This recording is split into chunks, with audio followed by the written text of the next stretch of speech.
प्यारे बच्चों, आज हम करने जा रहे हैं कक्षा 9वीं की हिंदी पाठ्य पुस्तक क्षितिज से ललद यद द्वारा लिखित वाक।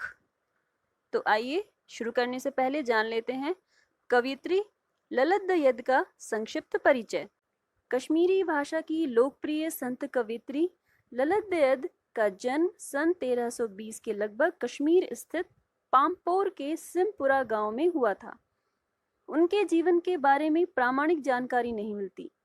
ललद यद को लल्लेश्वरी, लला, लल योगेश्वरी, ललारिफा आदि नामों से भी जाना जाता है। उनका देहांत सन 1391 के आसपास माना जाता है। ललद यद की काव्य शैली को वाक कहा जाता है। जिस तरह हिंदी में कबीर के दोहे, मीरा के पद, तुलसी की चौपाई और रसखान के सवैये प्रसिद्ध है, उसी तरह ललद यद के वाक प्रसिद्ध हैं। अपने वाकों के जरिए उन्होंने जाति और धर्म की संकीर्णताओं से ऊपर उठकर भक्ति के ऐसे रास्ते पर चलने पर जोर दिया जिसका जुड़ाव जीवन से हो। उन्होंने धार्मिक आडंबरों का विरोध किया और प्रेम को सबसे बड़ा मूल्य बताया। विद्यार्थियों को भक्ति काल की व्यापक जन चेतना और उसके अखिल भारतीय स्वरूप से परिचित कराने के उद्देश्य से यहाँ ललद यद के 4 वाकों का हिंदी अनुवाद प्रस्तुत किया जा रहा है। पहले वाक में ललद यद ने ईश्वर प्राप्ति के लिए किए जाने वाले अपने प्रयासों की व्यर्थता की चर्चा की है। दूसरे में बाह्य आडंबरों का विरोध करते हुए यह कहा गया है कि अंतःकरण से समभावी होने पर ही मनुष्य की चेतना व्यापक हो सकती है। दूसरे शब्दों में इस मायाजाल में कम से कम लिप्त होना चाहिए। तीसरे वाक में कवियत्री के आत्मलोचन की अभिव्यक्ति है।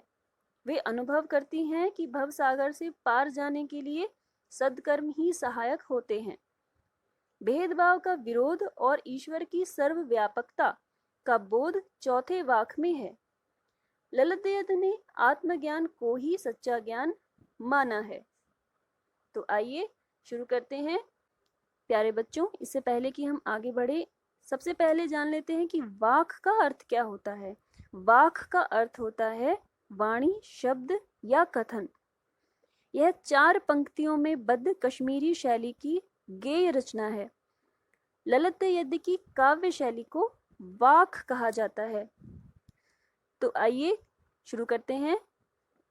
पहला वाक और उसकी व्याख्या देख लेते हैं कि रस्सी कच्चे धागे की खींच रही मैं नाव, जाने कब सुन मेरी पुकार, करे देव भवसागर पार, पानी टपके कच्चे सकोरे, व्यर्थ प्रयास हो रहे मेरे, जी में उठती रह रह हुक, घर जाने की चाह है घेरे। तो रस्सी कच्चे धागे की, यहाँ पर कमजोर और नाशवान सहारा। नाव मतलब जीवन रूपी नाव।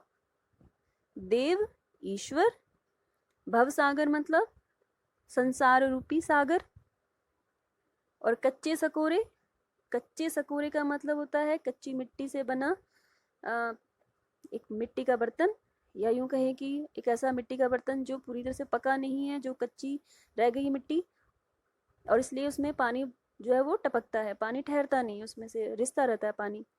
तो स्वाभाविक रूप से कमजोर, कच्चे सकोरे का अर्थ है स्वाभाविक रूप से कमजोर। हुक उठना, कसक पैदा होना, यानी कि तड़प पैदा होना। तो इसमें कवित्री ने भवसागर से पार उतरने की इच्छा के साथ साथ ईश्वर प्राप्ति के लिए किए जाने वाले अपने प्रयासों को व्यर्थ बताया है।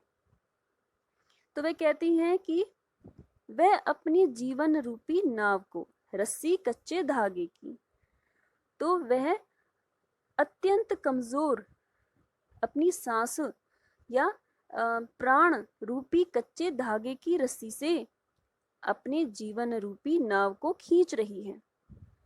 जाने कब सुन मेरी पुकार, करें देव भवसागर पार, न जाने कब ईश्वर उसकी प्रार्थना सुनेंगे और उसे संसार रूपी सागर से मुक्ति देंगे या पार लगाएंगे। अर्थात ईश्वर जाने कब जन्म मरण से उसे छुटकारा देंगे, जन्म मरण के बंधन से उसे कब मुक्ति मिलेगी। पानी टपके कच्चे सकोरे, व्यर्थ प्रयास हो रहे मेरे, ईश्वर को प्राप्त करने के उसके सारे प्रयास कच्चे सकोरे के समान स्वाभाविक रूप से व्यर्थ हो रहे हैं। जिस प्रकार से कच्चे सकोरों में से पानी टपकता रहता है, रिसता रहता है, उसी प्रकार से कवित्री का जो जीवन है वह भी व्यर्थ हो रहा है। उसकी सारी कोशिशें ईश्वर को पाने की व्यर्थ हो रही हैं। जी में उठती रह रहे हुक घर जाने की चाह है घेरे।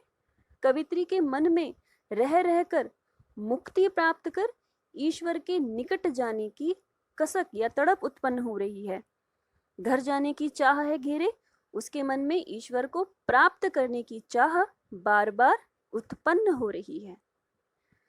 तो इस पूरे वाक्य का जो भावार्थ बनता है वो एक बार देख लीजिए। कवित्री कहना चाहती हैं कि वह अपनी जीवन रूपी नाव को अत्यंत कमजोर सांस रूपी या प्राण रूपी कच्चे धागे की रस्सी से खींच रही हैं। न जाने कब ईश्वर उसकी प्रार्थना सुनकर उसे संसार रूपी सागर से मुक्ति देंगे या इस संसार रूपी सागर से पार लगाएंगे। ईश्वर को प्राप्त करने के उसके सारे प्रयास कच्चे सकोरे के समान व्यर्थ हो रहे हैं।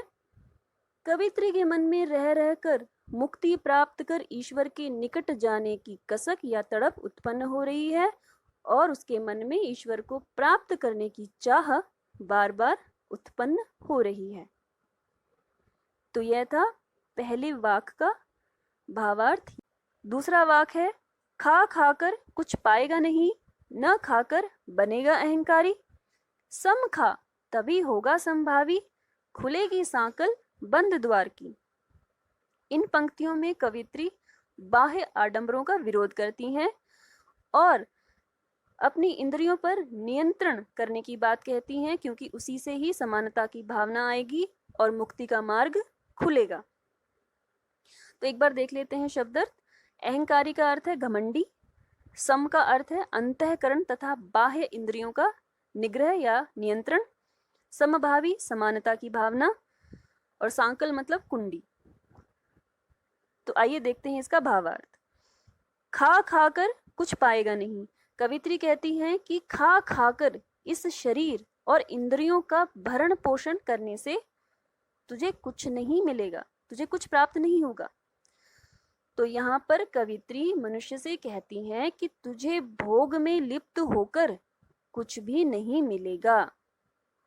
न खाकर बनेगा अहंकारी, और यदि तू सब कुछ त्याग देगा, वैरागी हो जाएगा, तो अहंकार आ जाएगा मन में। ईश्वर का सबसे बड़ा भक्त समझने लगेगा अपने आप को, और हो सकता है ईश्वर से भी श्रेष्ठ समझने लगे, तो इस तरह से अहंकार आ जाएगा। तो कवित्री कहती हैं कि यदि तू भोग करेगा अर्थात भोगी बनेगा, अपनी इंद्रियों का भरण पोषण करने में लगा रहेगा, तो कुछ नहीं मिलेगा। और यदि सब कुछ त्याग देगा, सन्यासी हो जाएगा, तो अहंकारी बन जाएगा। तो आगे वे कह रही हैं कि समखा तभी होगा समभावी।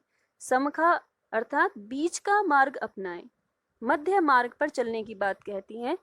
तो मध्य मार्ग क्या है कि ना तो भोगी बना जाए, ना तो भोगी बने, और ना ही वैरागी या सन्यासी बने। तो उसके बीच का मार्ग अपनाने की बात कवित्री यहाँ पर कह रही है कि अपनी इंद्रियों पर नियंत्रण रखें।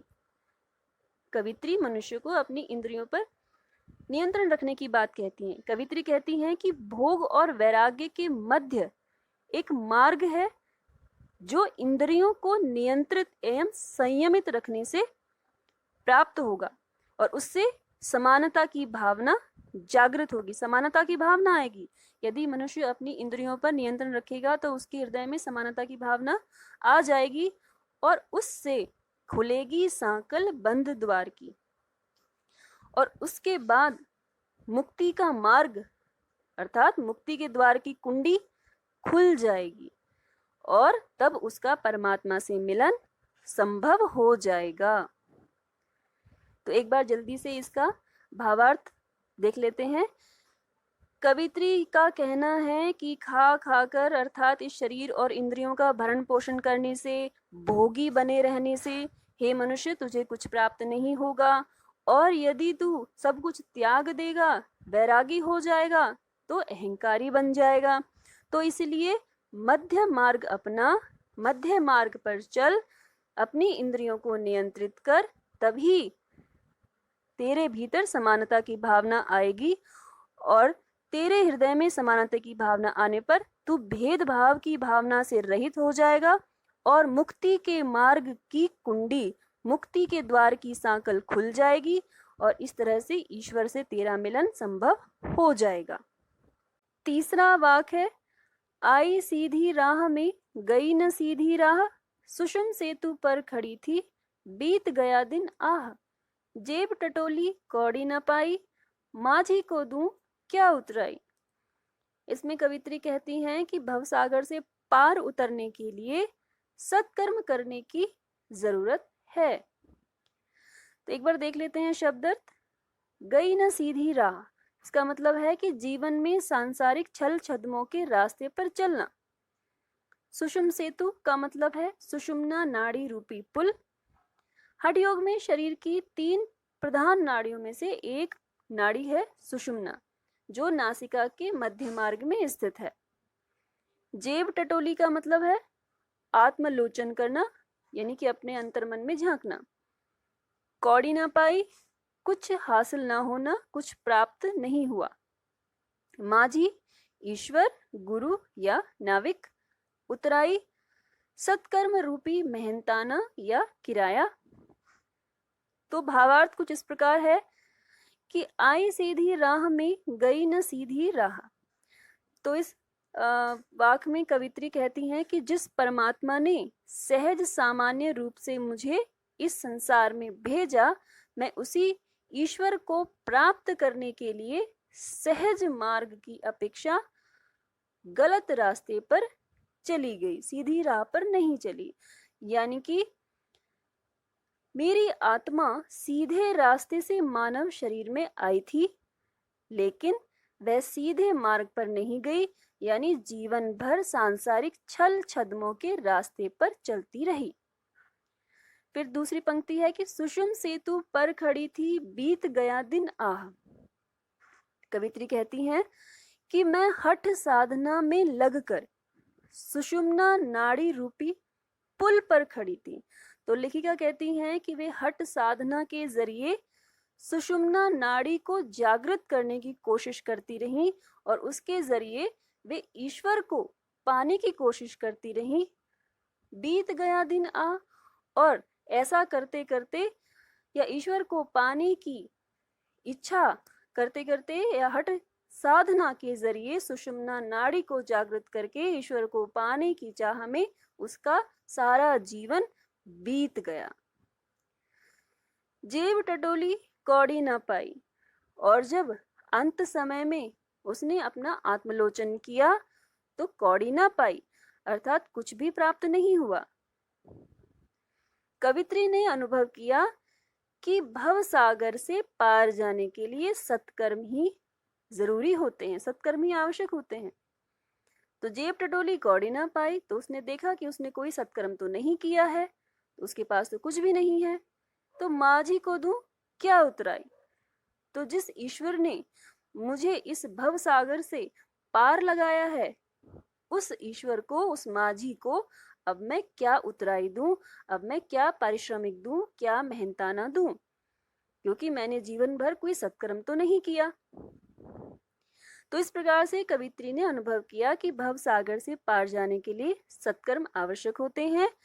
तो जब उस ईश्वर ने, नाविक ने भव सागर से पार जाने के लिए उतराई मांगी, तो लेखिका समझ नहीं पाई कि ईश्वर को भव सागर से पार लगाने के लिए क्या पारिश्रमिक दे, क्योंकि उसने कोई सत्कार्य सत्कर्म नहीं किया था, क्योंकि उसने अपना सारा जीवन हठ साधना द्वारा सुषुम्ना नाड़ी को जागृत कर ईश्वर को पाने में लगा दिया था।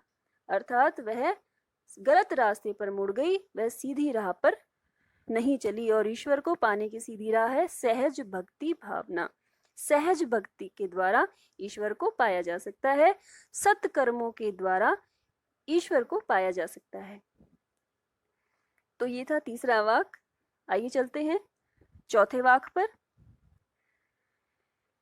थल थल में बसता है शिव ही, भेद न कर क्या हिंदू मुसलमान। ज्ञानी है तो स्वयं को जान, वही है साहिब से पहचान।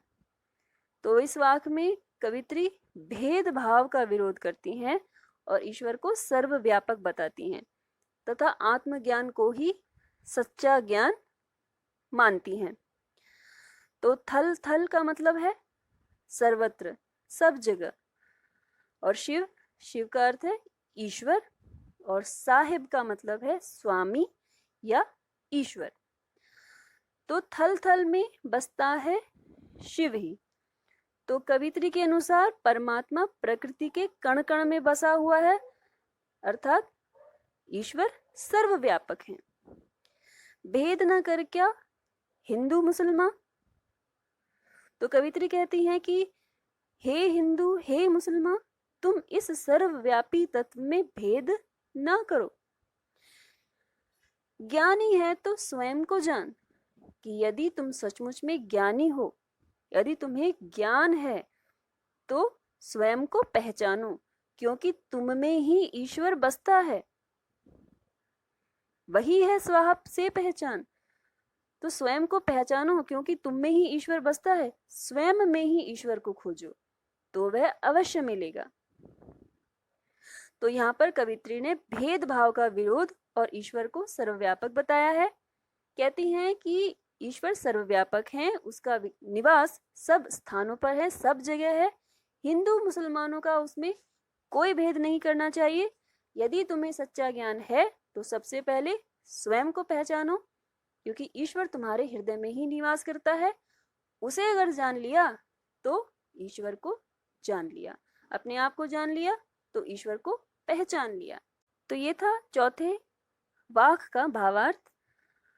तो इस तरह से प्यारे बच्चों, मुझे उम्मीद है कि आपको ये पाठ समझ आ गया होगा। धन्यवाद।